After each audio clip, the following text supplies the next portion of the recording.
మిత్రులారా, తెలుగుదేశం పార్టీ జాతీయ స్థాయిలో ప్రతి సంవత్సరం 26, 27, 28 ఎన్టీఆర్ సంబంధించినటువంటి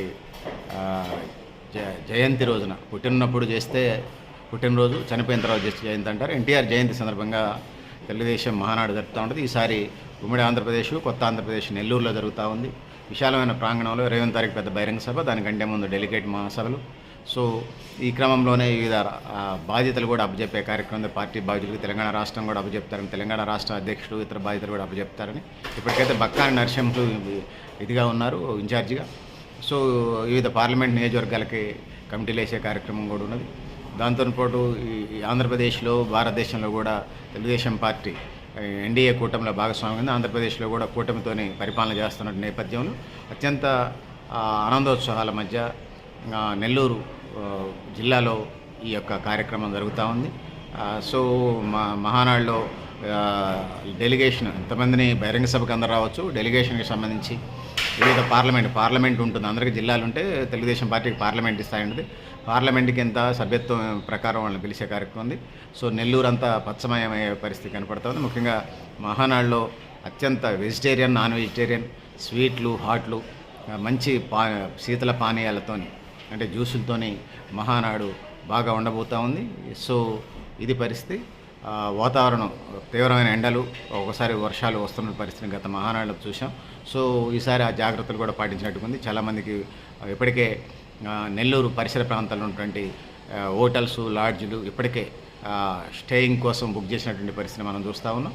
సో ఏది ఏమైనా అధికారంలో ఉన్నప్పుడు అటు కేంద్రంలో అధికారంలో ఉంది, రాష్ట్రంలో అధికారం ఉంది తెలుగుదేశం పార్టీ ఆంధ్రప్రదేశ్లో, భారతదేశంలో ఎన్డీఏ కూటమిలో. సో ఆ విధంగా ఉన్న పరిస్థితుల్లో అత్యంత గోల్డెన్ డేస్లో, అత్యంత మంచి రోజులలో ఈ మహానాడు, తెలుగుదేశం పార్టీకి సంబంధించిన మహానాడు జరుగుతూ ఉంది.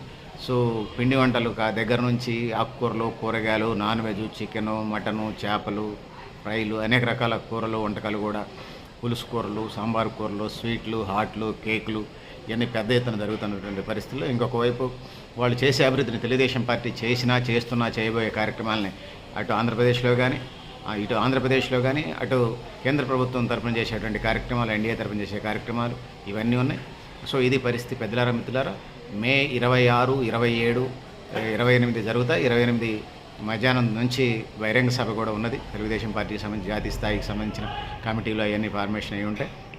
సో తెలుగుదేశం పార్టీ వాళ్ళు అమలు చేసే అభివృద్ధి సంక్షేమ కార్యక్రమాలతో పాటు భవిష్యత్తు కార్యాచరణ కూడా ఈ వేదిక నుంచి ప్రకటిస్తారు. చాలామంది ముఖ్యులను కూడా ఈ వేదిక నుంచి అంటే వివిధ జిల్లాల్లో, ఇది రాష్ట్ర బాధ్యులను కూడా ఈ సందర్భంగా ప్రకటించే అవకాశం మనకు కనిపిస్తూ ఉంది. సో యావత్ ఆంధ్రప్రదేశే కాకుండా తెలుగు రాష్ట్రాల్లో, దేశంలో కూడా దీనికి సంబంధించి కార్యక్రమాలు చూసే ఏం జరుగుతుందనేది గమనిస్తున్న పరిస్థితిని మనం చూస్తూ ఉన్నాం ప్రజల నుంచి.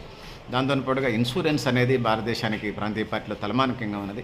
కార్యకర్తలకి సంబంధించి 5 లక్షల నుంచి 7 లక్షల ఇన్సూరెన్స్ ఇస్తున్నారు పార్టీ సభ్యత్వం తీసుకున్న వాళ్ళకి. న్యాచురల్ డెత్కి సంబంధించి కూడా క్యాడర్ పాలసీ తెలుగుదేశం పార్టీలో బలంగా ఉన్నది. దాంతోపాటు ఎన్టీఆర్ ట్రస్ట్ ద్వారా తెలుగుదేశం పార్టీ ఇప్పటికే చాలా కార్యక్రమాలు చేస్తూ ఉన్నది.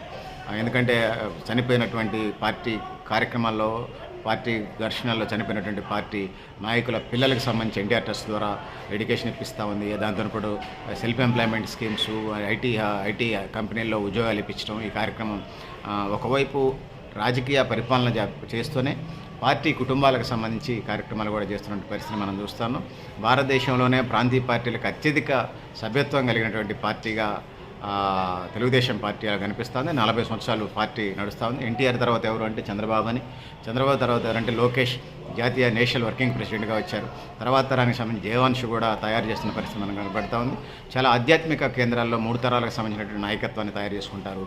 అది తెలుగుదేశం పార్టీకి సంబంధించి ఆ నాయకత్వం 3 తరాలకు సంబంధించి ఇప్పుడు మనకు కనిపిస్తూ ఉంది. సో స్క్రీన్ మీద కనిపించిన స్క్రీన్ వెనుక ప్రతి జిల్లాకి సంబంధించి ఆంధ్రప్రదేశ్కి సంబంధించినటువంటి పాత 13 జిల్లాలు కానీ ఇప్పుడు ఉన్నటువంటి 26 జిల్లాలకు సంబంధించి ప్రతి జిల్లాలో ఒక 100 మందికి తగ్గకుండా పార్టీ అంటే కోసుకునేటువంటి తెలుగుదేశం పార్టీ వాళ్ళు, పార్టీ అంటే కోసుకునే వాళ్ళు ఉన్నారు. వాళ్ళు కోసుకుంటే రక్తం రాదు, పసుపు వస్తుంది అని చెప్తూ ఉంటుంటారు. అట్లాంటి కమిటెడ్ కార్డ్ పార్టీ ఒక షెడ్యూల్ ఇస్తే తెలుగుదేశం పార్టీ దాన్ని తూచా తప్పకుండా పాటించే కమిటెడ్ భక్తులు ఉన్నటువంటి పరిస్థితిని మనం చూస్తూ ఉన్నాం. సో ఇది పరిస్థితి. ఇప్పటికైతే అప్డేట్స్. పెద్దలారా, మిత్రులారా, సో ఇది మీరు కూడా తెలంగాణ రాష్ట్రం నుంచి కూడా ప్రాతినిధ్యం ఉన్నది. ఆంధ్రప్రదేశ్ రాష్ట్రం వివిధ బ్రాంచెస్ ఏదైతే ఉన్నాయి, కర్ణాటకలో లేకపోతే యానాంలో తెలుగుదేశం శాఖలు ఉన్నాయి, విదేశాల శాఖలు ఉన్నాయి, వాళ్ళని కూడా పిలుస్తూ ఉన్నారు. పెద్ద ఎత్తున బ్రాడ్కాస్ట్ అయ్యే పరిస్థితి కూడా ఇది కనపడతా ఉంది. సో వైసీపీ శ్రేణులు అలర్ట్గా ఉన్నాయి, మా మీద ఏం విమర్శలు చేస్తారని చెప్పేసి. అది జగన్ పార్టీ కాదు, వైఎస్ఆర్సీపీ కాదు, ఫ్యాన్ పార్టీ కాదు, అది గొడ్డల పార్టీ అని చేస్తుంటే ఇప్పటికే కౌంటర్ ఫైల్స్ జరుగుతూ ఉన్నాయి.